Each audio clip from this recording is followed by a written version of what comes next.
BSSC Bihar की side से। यहाँ पे देख सकते हैं एक रिक्वायरमेंट आया था 30/4 को, 2 दिन पहले ही एक रिक्वायरमेंट आया है, उसका इंपॉर्टेंट नोटिस इन्होंने दे रखा है। पोस्ट किसकी रिक्वायरमेंट है? असिस्टेंट लेबोरेटरियन की रिक्वायरमेंट है। यहाँ पे देख सकते हैं प्रयोगशाला असिस्टेंट की रिक्वायरमेंट है यहाँ पे।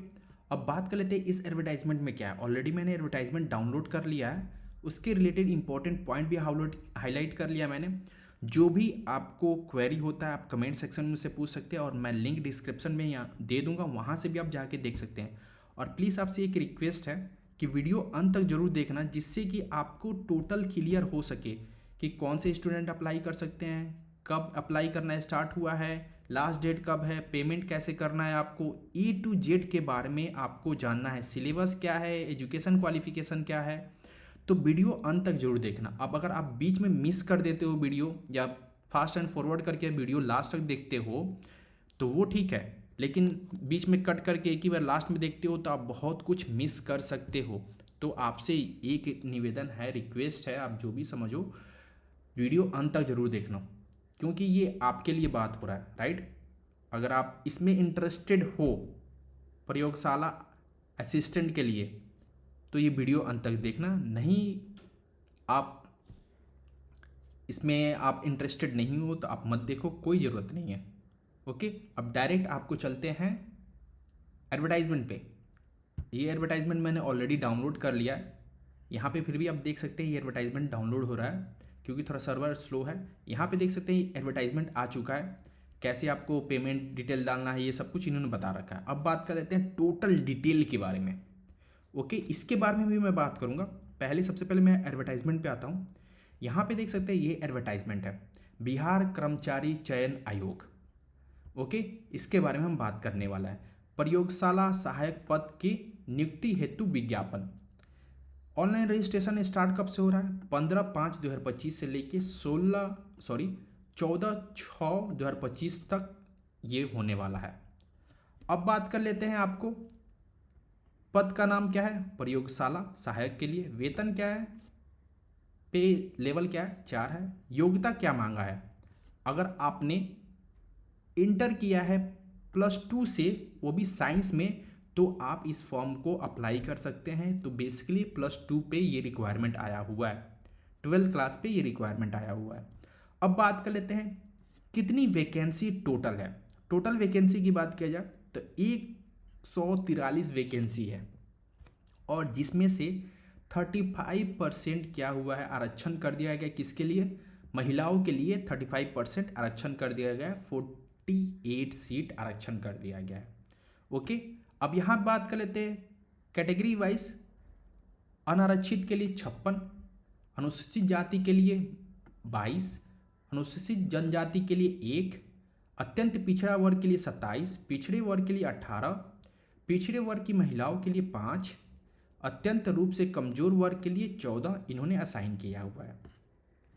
अब बात कर लेते हैं आपकी एज लिमिट क्या होने वाली है। एज लिमिट के बारे में बात किया जाए तो इन्होंने न्यूनतम दे रखा है 18 वर्ष होना चाहिए, और मैक्सिमम एज पर दी इंडियन गवर्नमेंट नॉर्म्स के अकॉर्डिंग जो भी आपका उन्होंने जो भी रिक्वायरमेंट दिया है, जैसे कि एज रिलैक्सेशन में, तो उसके अकॉर्डिंग आपको 5 साल 6 साल जो भी आपका एज होगा उसमें इंक्लूड करके, जैसे कि अनारक्षित पुरुष के लिए 37 साल यहाँ पे दिया गया अधिकतम, पिछड़े वर्ग एवं अत्यंत पिछड़े वर्ग के पुरुष एवं महिलाओं के लिए 40 साल दिया गया, अनारक्षित महिलाओं के लिए 40 साल दिया गया, अनुसूचित जाति अनुसूचित जनजाति पुरुष एवं महिलाओं के लिए 42 साल दिया गया।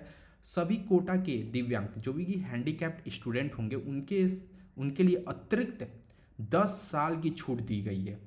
उम्र सीमा के अतिरिक्त 10 साल की, अगर आपका 30 साल उम्र है तो उसमें 10 साल तक आप प्लस 40 तक 40 साल तक आप अप्लाई कर सकते हैं। 40 साल की तक मतलब 40 साल के एज है फिर भी आप अप्लाई कर सकते हैं। ओके, अब बात कर लेते हैं यहाँ पे कि आपका परीक्षा की प्रकृति कैसी होने वाली है।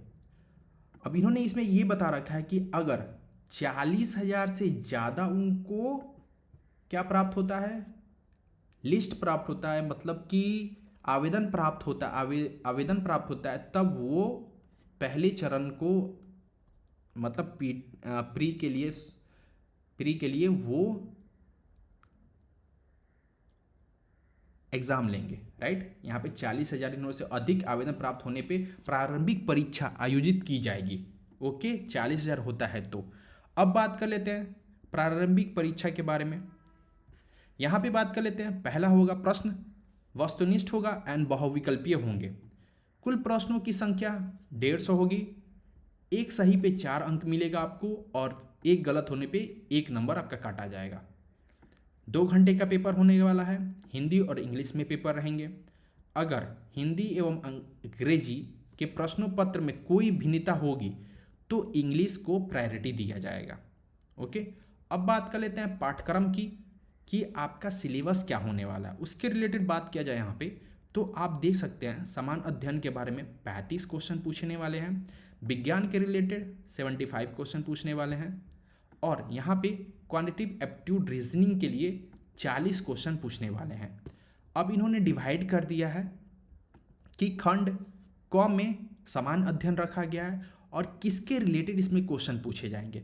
इसमें बताया गया वर्तमान घटनाओं और दिन प्रतिदिन की घटनाओं के बारे में ये पूछ सकते हैं, जैसे वैज्ञानिक दृष्टिकोण से जैसे मामले हैं, जानकारी है संबंधी, ऐसे प्रश्न पूछे शामिल हो सकते हैं, ऐसे प्रश्न पूछे जाएंगे। अब बात कर लेते हैं यहाँ पे समसामयिक विषय के बारे में। यहाँ पे ये क्या, अंतर्राष्ट्रीय पुरस्कार के बारे में, भारतीय भाषाएं के बारे में, पुस्तक के बारे में, लिपि के बारे में, राजधानी के बारे में, मुद्रा हुआ, खेल खिलाड़ी, महत्वपूर्ण घटनाएं के बारे में खंड क में फर्स्ट में ये पूछेंगे। और दूसरे बोला जाए भारत और उनके पड़ोस देश के बारे में, यहाँ पे पूछा जाएगा पंचायती राज, 5 वर्षीय योजना, राष्ट्रीय आंदोलन का बिहार का योगदान, राज्य व्यवस्था, देश की राजनीति प्रणाली, भारत का इतिहास, संस्कृति, भूगोल, आर्थिक और पड़ोसी देशों का इतिहास आपसे पूछा जाएगा। अब बात कर लेते हैं विज्ञान के बारे में कि खंड ख में आपसे पूछा जाएगा विज्ञान में जो साइंस क्वेश्चन है वो किसके रिलेटेड होंगे। 10+2 के पाठ्यक्रम के अकॉर्डिंग आपके साइंस क्वेश्चन आने वाले। अब बात कर लेते हैं मानसिक क्षमता, रीजनिंग और एप्टीट्यूड के बारे में। तो इन्होंने बता रखा है, यहाँ पे दे रखा है प्रतिशत, मतलब जो ब्याज, लाभ, अनुपात, हानि, औसत, इसके रिलेटेड ये क्वेश्चन पूछने वाले हैं।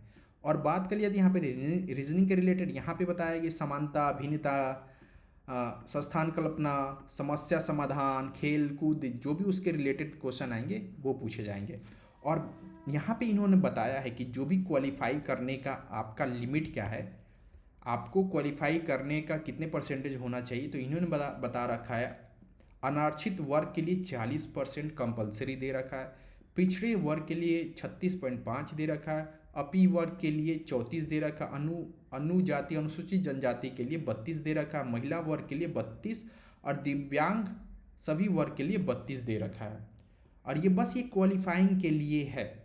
अगर आप मेरिट लिस्ट में आपका नाम चाहते हो तो आपको 60, 70, 80% आपको लाना होगा, राइट। अब बात कर लेते हैं यहाँ पे परीक्षा शुल्क के बारे में। परीक्षा शुल्क के बारे में बात किया जाए, जो भी समान वर्ग के हैं, पिछड़े वर्ग के हैं, अत्यंत पिछड़े वर्ग के पुरुष हैं, उनके लिए 540 लगाया गया है। और बिहार राज्य से बाहर के अलग निवासी हैं उनके लिए, स्टूडेंट है जो, उनके लिए 540 इन्होंने लगाया हुआ है। अब बात कर लेते हैं जैसे कि बिहार के निवासी है, अनुसूचित जनजाति हैं और वो सिर्फ महिलाओं के लिए सब और दिव्यांग के लिए 135 रुपये लगाया गया है। यहाँ पे देख सकते हैं इन कैटेगरी के लिए, ओके। और ये आपको पेमेंट करना हो क्रेडिट कार्ड से, डेबिट कार्ड से। और लास्ट डेट की बात किया जाए तो आपको पेमेंट ऑनलाइन पेमेंट कर देना, 14/6 के पहले आपको पेमेंट कर देना, ये लास्ट डेट है। 15/5 से स्टार्ट होने वाला है और 14/6 तक आपको पेमेंट कर देना है। अब जो भी आरक्षण के लिए लाभार्थी हैं उनके लिए, जैसे अनुसूचित जनजाति के लिए यहाँ पे क्या है, बेसिकली आपको जो भी कास्ट सर्टिफिकेट है, बिहार के निवासी हैं, स्थायी प्रमाण पत्र, पिछड़े वर्ग के प्रमाण पत्र, आपके पास सब कुछ A to Z होना चाहिए, राइट। अपडेटेड है तो बहुत अच्छी बात है और ज़्यादा से ज़्यादा 6 महीने से पुराना नहीं होना चाहिए, ओके। अब बात कर लेते हैं यहाँ पे देखा जाए तो अगर आप बात किया जाए स्टार्टिंग डेट और इन डेट का मैंने ऑलरेडी बता रखा है। यहाँ पे देख सकते हैं 15/5 को स्टार्ट हो रहा है, 16/6 को ये ख़त्म हो रहा है और पेमेंट का लास्ट डेट है 14/6 को लास्ट पेमेंट डेट है। अब बात कर लिया जाता है कि आपको क्या क्या योग्यता इन्होंने मांगा है, क्या क्या डॉक्यूमेंट मांगा है। यहाँ पे 10th का मार्कशीट चाहिए जिसपे आपका डेट ऑफ बर्थ हो। अगर आपने साइंस से किया है तो उसका मार्कशीट चाहिए, मूल प्रमाण पत्र चाहिए, अंक प्रमाण पत्र यहाँ पे दोनों चाहिए। अगर बिहार के निवासी है, स्थायी निवासी आवासीय प्रमाण पत्र आपको चाहिए। अगर आप क्रिमिनल लेयर रहित हैं या जाति प्रमाण पत्र या SC ST में आते हैं, कमजोर वर्ग में आते हैं, आपका वो होना चाहिए। राइट। अब बात कर लेते हैं ई खंड के बारे में। अगर सेना के आपके नाती पोता हैं तो उनका प्रमाण पत्र आपका पास होना चाहिए। अगर आप डिसेबिलिटी हैं तो उसके संबंध में आपके पास प्रमाण पत्र होना चाहिए। ये सब आपके पास होना चाहिए, तभी आपको जो भी छूट मिलना होगा वो मिलेगा। अब बात कर लेते हैं घोषणा पत्र। जो भी उसमें घोषणा है ये लिखा हुआ होना चाहिए। अगर आप ये एक वाइट पेपर पे लिख के सिग्नेचर करके वो आप डाल सकते हो। ऑलरेडी लास्ट डेट मैंने बता दिया, अंतिम तिथि फिर से मैं बता देता हूँ। 15/5/2025 से स्टार्ट होने वाला है, 15 तारीख से स्टार्ट होने वाला है, 16/6/2025 को ख़त्म हो जाने वाला है। और लास्ट पेमेंट डेट की बात कहता है तो 14 तारीख को पेमेंट डेट लास्ट है, 14/6 को लास्ट पेमेंट डेट है।